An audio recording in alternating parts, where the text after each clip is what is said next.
All right, high five for getting. Oh, wait a second now. What's going on with this palm? Cutaneous wound. Oh, we're talking about wound healing pathology.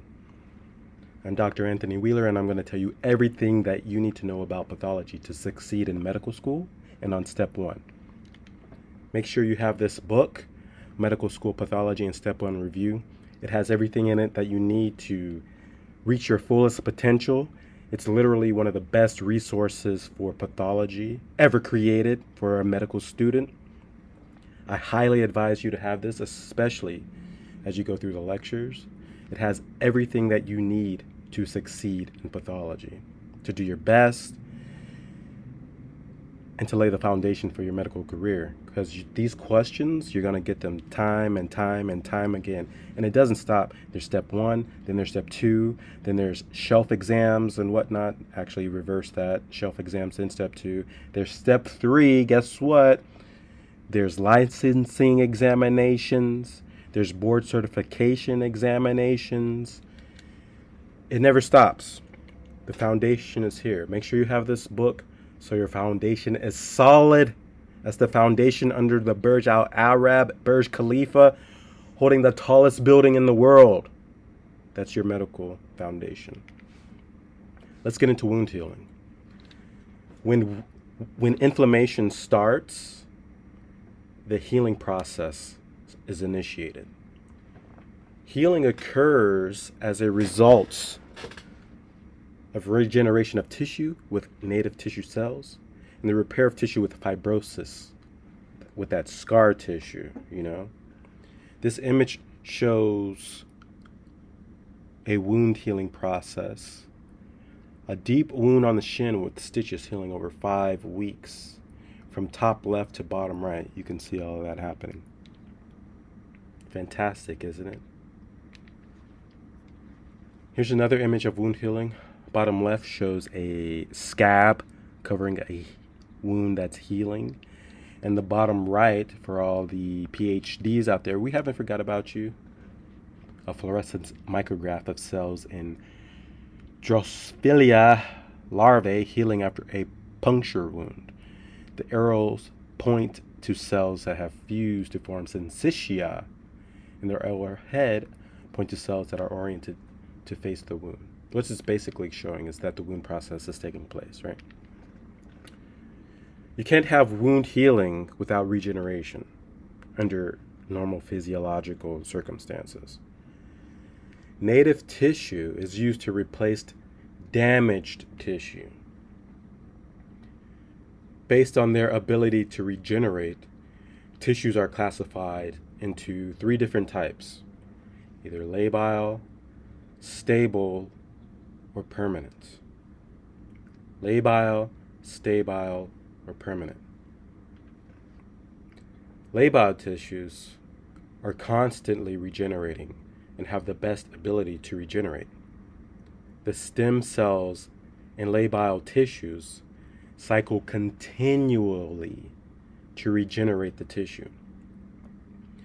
Examples of labile tissues include the skin, right? Your skin's always sloughing off, right? The stem cells in the basal layer regenerate them. The bone marrow to regenerate your red blood cells and your white blood cells. Those CD34 positive hematopoietic stem cells leading on to granulocytes. And the gastrointestinal tract, those stem cells in the gastrointestinal crypts that grow up so that you can continue to absorb nutrients from the food that traverses through. Labile tissues contain vast amounts of labile cell populations, right? Because they need to regenerate. Stable tissues are primarily made up of quiescent cells in the G0 cell cycle.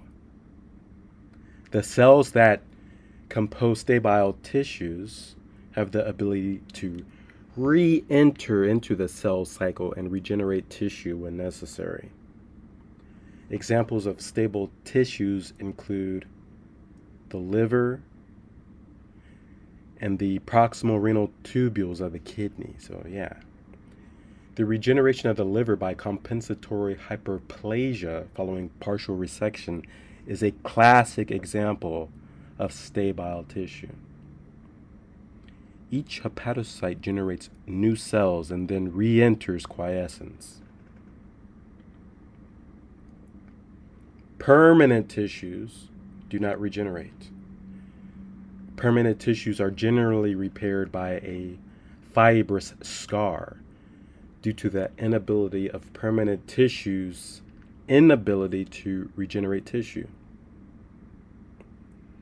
Examples of permanent tissues include the brain, the heart, skeletal muscle. Loss of regenerative stem cells, for example, deep cuts in the skin, may also lead to scar formation. We can't talk about scars without talking about the types of collagen. Now, there are many types of collagen, but for your purposes, you need to make sure you know 1 through 4. In order to understand tissue repair, it is best to first understand the main types of collagen. The types of collagen include type 1 collagen, which is the strongest, right? If you had to make a bridge out of collagen, you would use type 1 collagen the most, right? Because it has the strongest tensile strength, and it's found in bone and scars. Type 2 collagen is found in cartilage. Type 3 collagen is pliable cartilage, found in blood vessels and granulation tissue and embryonic skin. And type 4 collagen helps create the basement membrane cartilage. This image to the right shows a baby who likely had a pylorotomy due to projectile vomiting after feeding, right?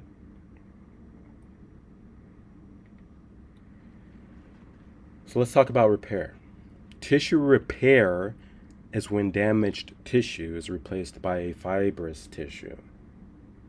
The classic example of tissue repair is scar formation. The steps involved with scar formation are as follows.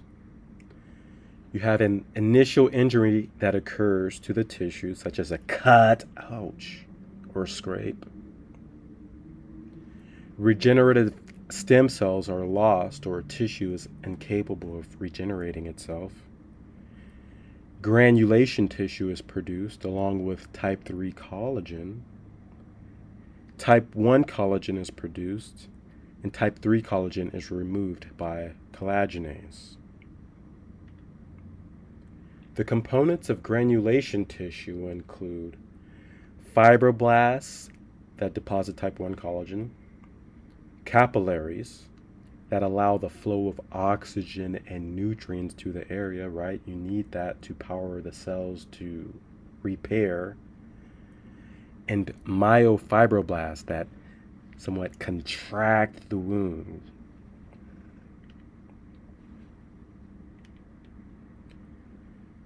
Type 1 collagen is pliable and is found in granulation tissue, embryonic tissue, the uterus, and keloids. Then eventually leads to scar formation in which type 1 collagen is replaced with type 1 collagen. That should be type 3 collagen is replaced with type 1 collagen. Type 3 collagen is pliable and is found in granulation tissue, embryonic tissue, the uterus, and keloids.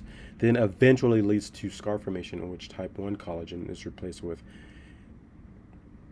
type 3 collagen is replaced with type 1 collagen. I'll fix this.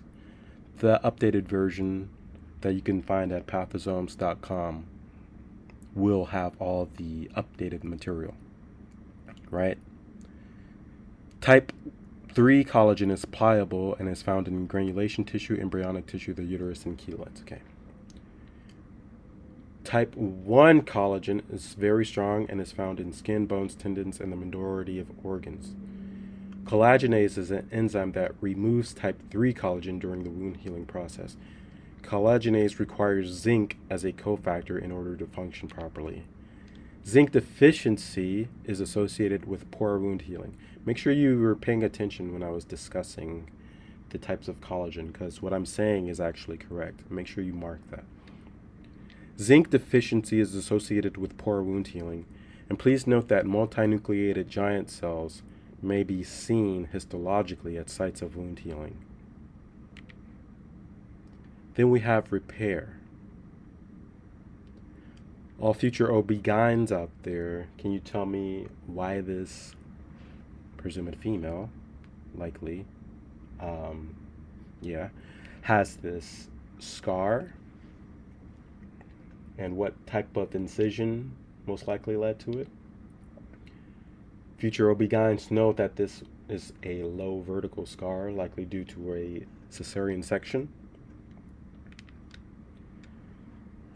Let's discuss tissue repair cellular signaling. It's very important. Cells communicate to signify that a wound has occurred. Paracrine signaling is the main mode of cellular communication for wound repair. Macrophages secrete growth factors that target fibroblasts and other cell types, such as epithelial cells and smooth muscle. Gene expression and cellular growth are produced by the interaction of growth factors with receptors. One example of this interaction is the epidermal growth factor with growth factor receptors. Example of paracrine signals involved with wound healing includes TGF alpha, which is the growth factor for epithelial cells and fibroblasts, TGF beta, which is fibroblast growth factor that inhibits inflammation and regulates angiogenesis, platelet-derived growth factor, which stimulates growth of fibroblasts, smooth muscle cells, and endothelial cells, VEGF, or vascular endothelial growth factor, which promotes angiogenesis and epithelialization, and fibroblast growth factor, which promotes skeletal development and angiogenesis. With regards to cutaneous wound healing, you must know the two different types of cutaneous wound healing, right? Future surgeons, you'll be asked this whether you're shadowing a surgeon or you're starting third year or something like this. So when you're in the OR, one of the main questions that surgeons like to pimp med students on is whether you know primary intention or secondary intention. For instance, primary intention occurs when the edges of the wound are brought together and approximated, such as with stitches, whereas secondary intention is when the wound is just left open, then granulation tissue takes up the space of the wound, and then you have a scab forming in the various wound healing process, right? Secondary intention, leave it open. Primary intention, stitches. Keep that in mind. Primary intention involves suturing the edges of a cutaneous wound together, which brings the edges and margins of the wound together and minimizes the production of scar tissue. Secondary intention involves leaving the wound edges open, which results in granulation tissue filling the defect and myofibroblasts contracting the wound and more scar tissue to be produced. Here we have an image of a wound that has healed. As we traverse the slides, we can see what it looked like at its previous states, right? Delayed wound healing may occur due to infection, vitamin C deficiency, copper deficiency, zinc deficiency, malnutrition, chronic disease, diabetes, ischemia, and foreign bodies. Lots of things to look out for. Let's run through it again. Infection, most common cause of delayed wound healing. If you have a wound with an infection in there, it's just going to keep bothering the site, right? Vitamin C deficiency, because there's a lack of hydroxylation of proline and lysine residues of procollagen into the cross-linked cartilage. If there's a copper deficiency, the enzymes can't function to do the cross-linking of lysine and hydroxylysine, which is necessary to form collagen. Also, keep in mind for future notes that if a patient has copper deficiency on their red blood cells, you may be able to see ringed sideroblasts, right? We'll talk about that later on in some of the heme or hematopathology lectures, or leukemia. We'll talk about that at some point. Back to delayed wound healing. With regards to zinc deficiency, the enzyme collagenase needs zinc as a cofactor to convert type 3 collagen into type 1 collagen. Malnutrition can cause delayed wound healing, chronic disease, diabetes, because the blood flow to the site of the wound, microvasculature might be messed up. Obviously, ischemia, if there's no oxygen and nutrients getting to the site of wound, and foreign bodies, right? It's hard for a wound to heal if there's a foreign body in the area. An infected wound may not allow proper wound healing to occur, right? We're going to rehash this. Vitamin C is needed in wound healing because in order to cross-link collagen, proline and lysine, procollagen residues, must be hydroxylated, and vitamin C is a key cofactor in this process. Copper is needed in wound healing because lysyl oxidase requires copper as a cofactor in order to cross-link lysine and hydroxylysine to produce stable collagen. Zinc is needed in wound healing because collagenase to remove weak type 3 collagen found in granulation tissue so that stronger type 1 collagen may be utilized. Malnutrition, diabetes, ischemia, foreign bodies, and others are other causes of delayed wound healing. Malnutrition may result in aforementioned vitamin and mineral deficiencies. Chronic disease, such as chronic kidney disease and diabetes, are known to be associated with poor wound healing. Ischemia may lead to abnormal wound healing due to lack of oxygen. Foreign bodies may lead to poor wound healing because they may continuously stimulate an inflammatory response. Woo! Wound dehiscence. Wow. Dehiscence occurs when a wound in the process of healing has its edges separated by force. Wound dehiscence may be partial or, like in the image, total. Wound dehiscence is typically encountered 5 to 9 days after surgery during the early stages of wound healing. Now, what's a hypertrophic scar? Well, this image shows a hypertrophic scar. A hypertrophic scar is defined as excessive scar tissue formation that is restricted to the site of the wound, right? Here's a image of histology showing a normal scar versus a hypertrophic scar on the bottom 3 panels. The main takeaway is that the hypertrophic scar, indicated by HS, that entire row, has more cells making a thicker layer. And here's another image from a histologic section of a hypertrophic scar. You can see that there's prominent vertically oriented blood vessels and a very pronounced dermis, right? Marked by that Mason's trichrome stain.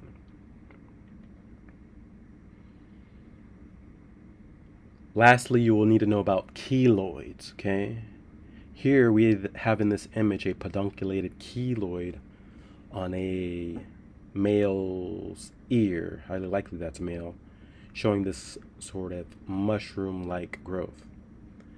Keloids are also known as keloid scars or keloid disorder. Specifically, a keloid is an excessive amount of scar tissue produced relative to the size of the wound. Early keloids are composed of primary type 3 collagen, and late keloids are composed of primarily type 1 collagen. Keloids appear as rubber, firm, fibrous nodules on the skin. Typically, Americans of African descent are at increased risk of keloids. Keloids may occur anywhere on the skin, but are seen most commonly on the earlobes, trunk, and upper extremities. Right, so we talked about wound healing and scars and keloids. You know it all. Type 3 collagen, revisit that. Make sure you're aware of where I said type 3 versus type 1 because that's crucial. Keep in mind that type 3 collagen is laid down during, the initial wound phases. Type 1 collagen is brought on later. It's stronger, has a higher tensile strength. And that's it for wound healing, right? You made it through. You're powering through. You're learning all of pathology, rehashing all of pathology. Wow. You should be proud of yourself. I'm proud of you. You're going to do great. Keep studying. Make sure you have the book, right? Make sure you're taking notes. Make sure you're asking questions, right? Make sure you're understanding everything because it's all fair game. In the future, I'll keep pointing out things that you definitely will be asked, right? Some things attendings like to ask a lot, and some things tend to show up on examinations more so than others, right? So I'll be sure to keep you informed on what to look out for because I want you to succeed, right? It's a tough field that you're getting into. We got to help each other, make sure we learn the best, right? That's what it's about. Keep studying, and I'll see you later. Good luck.